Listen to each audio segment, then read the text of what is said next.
જેમ રંગોનો ઉત્સવ નજીક આવી રહ્યો છે એટલે કે હોળી અને ધૂળેટી, જેમ રાજનીતિનો રંગ પણ ચડી આવ્યો છે અને નેતાઓ પોતાના રંગ બદલતા જોવા મળી રહ્યા છે, ત્યારે બનાસકાંઠા જિલ્લામાં બેન વર્સિસ બેનની ટક્કર છે.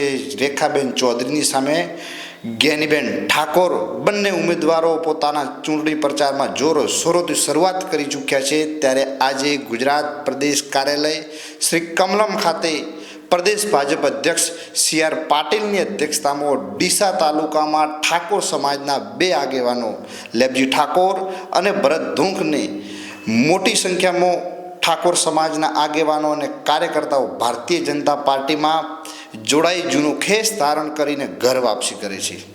અને આ બનાસકાંઠામાં જ્ઞાનીબેન ઠાકોર સમાજને અને 18 આલમને દરેક સમાજને સાથે લઈને ચાલવાની વાત કરે છે અને એક કરવાની કોશિશ માટે પૂરી તાકાત લગાડી દીધી છે. ત્યારે આ ગાબડું ઠાકોર સમાજમાં જ પડ્યું છે અને ભાજપના આ માસ્ટર સ્ટ્રોકથી જ્ઞાનીબેનને કેટલી અસર કરશે તે આવનારો સમય બતાવશે.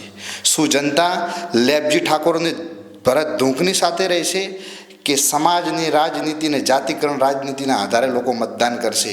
કે રેખાબેન ચૌધરી અને નરેન્દ્ર મોદી વિકાસના એજન્ડાને સાથે લઈ અને વોટ કરશે? કે શું આખી બનાસકાંઠાની સીટ હાઈ વોલ્ટેજના ક્ષણે કયા મોડ ઉપર જશે એ 7 મેના દિવસે ખબર પડશે. નમસ્તે.